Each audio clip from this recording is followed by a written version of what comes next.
Nama saya Sari. Saya ibu dari pasien dari Rumah Sakit PON Indonesia, Jakarta, bernama Davin, berumur 19 tahun. Sewaktu kecil, Davin umur 1 tahun itu didiagnosa yang disebut namanya incomplete leukoencephaly, di mana gejalanya adalah kejang. Sampai kita pada tahap ini datang ke Rumah Sakit PON untuk melakukan treatment untuk Davin.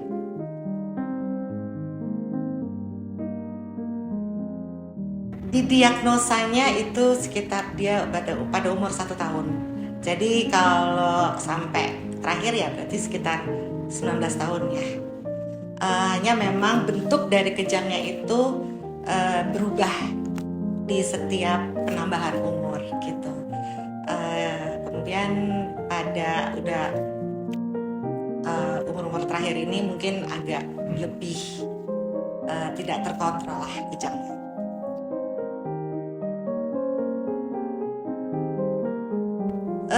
Karena Davin itu belum bisa berbicara ya pada saat itu masih kecil, tapi kita hanya melihat kondisinya dia, karena dia ada, kalau kecil itu kejangnya disebutnya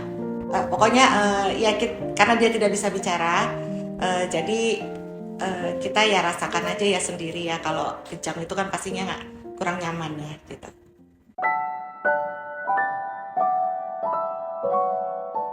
Untuk Davinnya sendiri memang sangat terbatas kegiatannya gitu ya.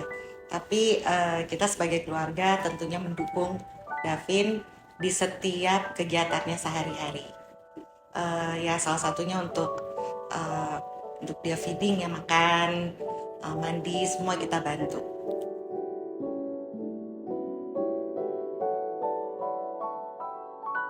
Dari awalnya kita berobat di sebuah rumah sakit swasta di Singapura. Dari awal sampai terakhir dia umur 19 tahun.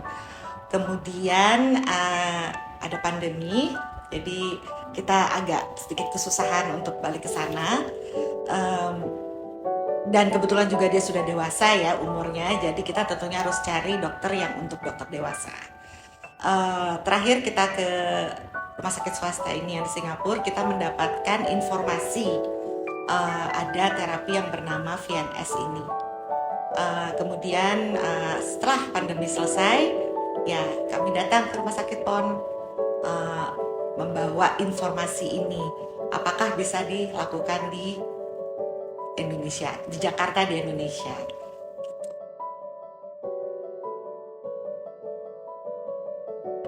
Seperti yang tadi aku bilang, kejangnya itu berubah-ubah berdasarkan pertambahan umur gitu ya.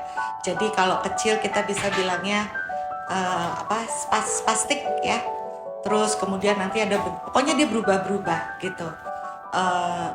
Bisa cuman kayak kaget aja, atau mungkin bisa dalam waktu mungkin 3 menit atau 5 menit gitu ya. Dan yang paling lama itu mungkin bisa sampai 15-20 menit itu dia kejang gitu.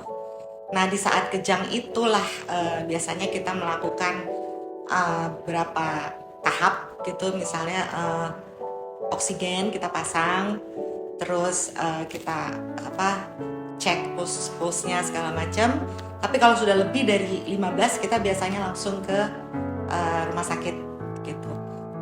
Rata-rata sih tidak sampai rumah sakit juga udah selesai kejangnya gitu. Jadi belum pernah nih seperti kayak sampai diobatin di rumah sakit tuh belum pernah gitu loh. Jadi udah sampai ke rumah sakit tuh dia udah selesai duluan gitu. Tapi intinya sih karena sudah ada kejadian itu, ya kita biasanya observasi aja 1-2 hari gitu.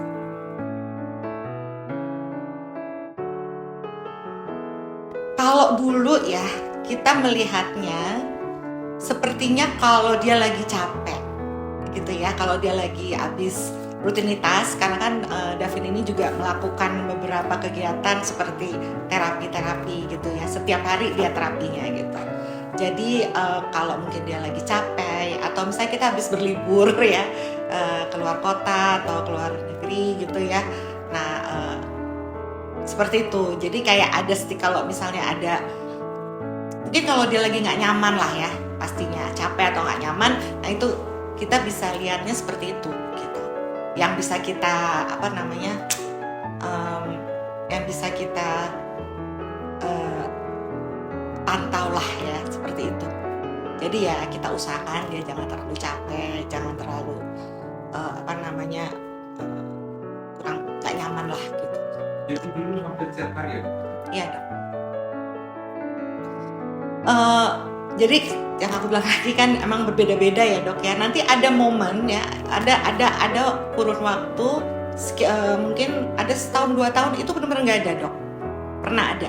Jadi benar-benar kosong. Jadi treatmentnya itu sebetulnya dari dokter yang di swasta yang di Singapura, dia memang dikasih obat untuk ini menenangkan ya atau menghilangkan yang namanya kejangnya ini.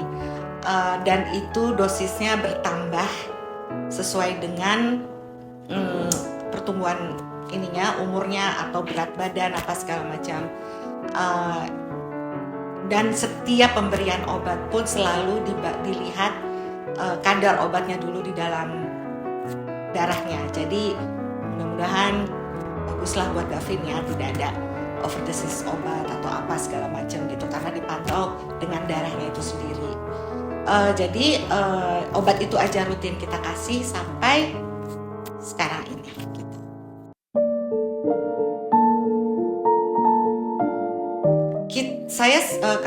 Saya dengan suami tentunya banyak sekali mendapatkan informasi yang untuk mencoba mencari informasi untuk bank ini.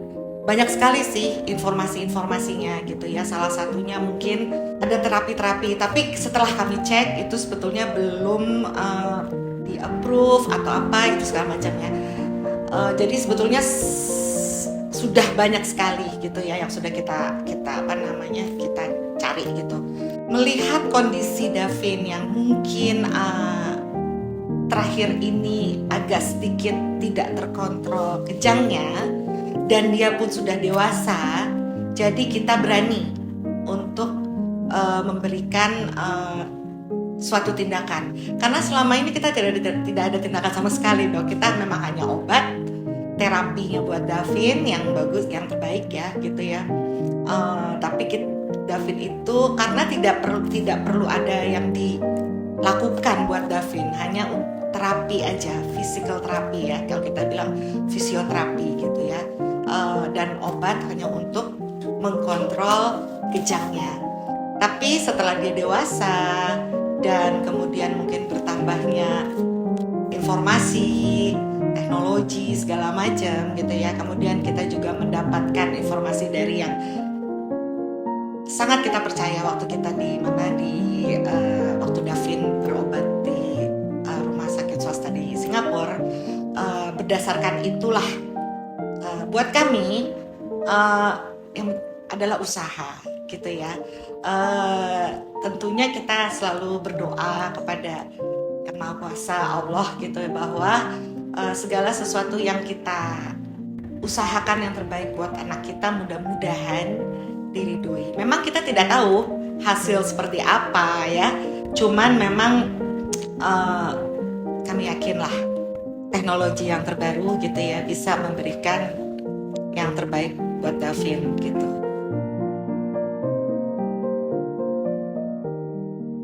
Persiapan ini tentunya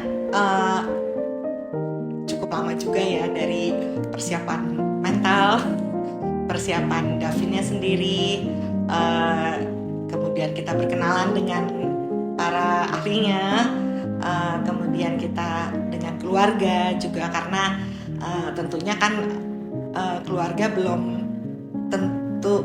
mengenal terapi ini. Jadi kita pun juga melakukan sosialisasi ke keluarga supaya mereka mengerti dengan terapi ini.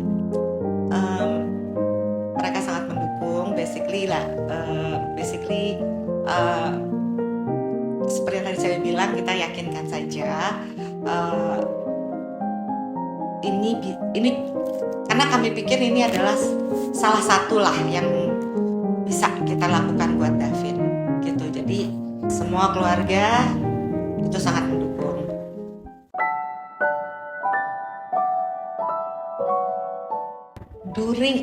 Selama operasi, selama tindakannya kita bilang ya, pastinya kami berdoa dengan berdoa ya untuk Davin, semoga ininya sukses. Karena ini pertama kali buat Davin dilakukan tindakan, karena nggak pernah selama ini ya, mudah-mudahan tidak ada. Dan memang karena kami diinformasikan bahwa ini bisa dibilang prosedur yang tidak berat ya gitu ya. Kita tunggu sampai selesai, itu sekitar 2 jam ya kalau nggak salah, 2 jam sampai Davin pemulihan, sampai dia masuk kamar lagi di hari yang sama. Itu buat kami senang lah, dia sudah bisa kembali kamar di hari yang sama. Seperti biasa mungkin ya, seperti sesudah tindakan atau tindakan-tindakan yang lain ya, pastinya ada observasi. Kemudian dinyatakan Davin boleh pulang dalam waktu 2 hari, sudah boleh pulang.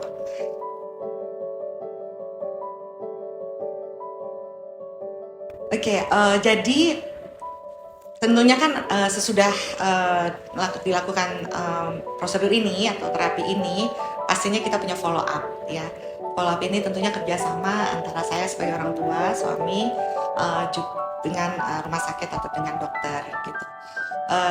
Saya dapat tugas yaitu menulis atau mencatat berapa kali kejangnya Davin dalam 1 hari untuk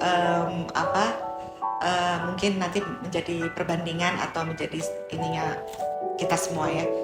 Jadi saya catat ya setiap hari gitu selama 3 bulan. Tiap hari kami catat. Dan setiap bulan kami laporkan ke dokter. Setelah 3 bulan, saya sendiri bertanya sama dokternya, "Dok, boleh nggak diganti? Yang saya catat itu jangan waktu kejangnya, tapi waktu dia nggak kejangnya." Karena sudah mulai terlihat kalau ada Davin tidak kejang dalam 1 hari gitu. "Oh boleh," menurut dokter gitu, boleh dicatat aja. Ini tugas saya ya. Ini ternyata benar ya, insya Allah dalam waktu 6 bulan kita catatan itu terlihat. Dari catatan itu kita terlihat kalau memang ya insya Allah Davin menunjukkan kemajuan dengan tidak ada kejang lagi, mungkin berkurang sekitar 50% ya. Nah di situ kita usahakan terus kita lihat, pantau Davin sampai saat ini.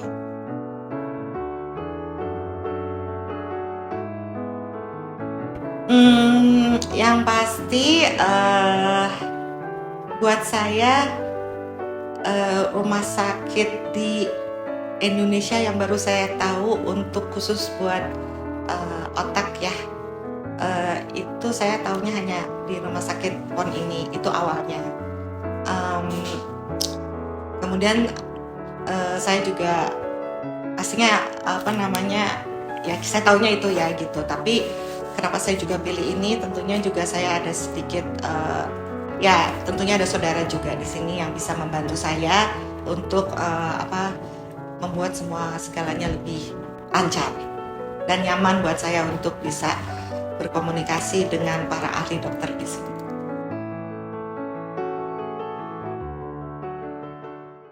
Pertama kali saya memberikan informasi ini ke dokter, karena kan seperti yang saya bilang dari awal, saya membawa informasi ini waktu dari rumah sakit swasta di Singapura.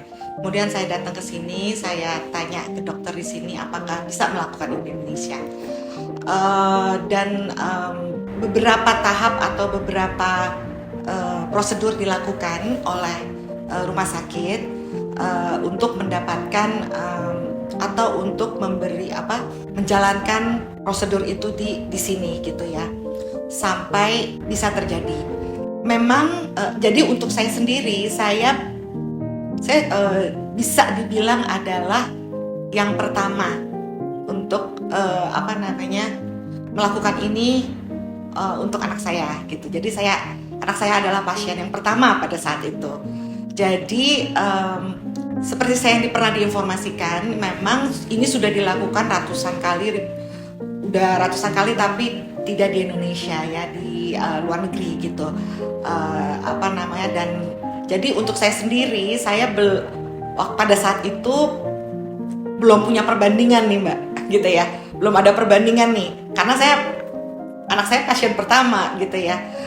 Tapi setelah itu saya coba mendapatkan informasi bahwa langsung ada beberapa orang yang melakukan VNS setelah anak saya.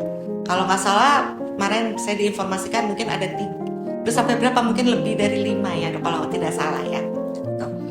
Personally buat saya, jadi saya tentunya memantau progres dari anak saya sendiri ya. Jadi dan saya dan suami untuk sampai tahap ini yang setelah berapa bulan, November, mungkin udah lebih dari 7 bulan ya.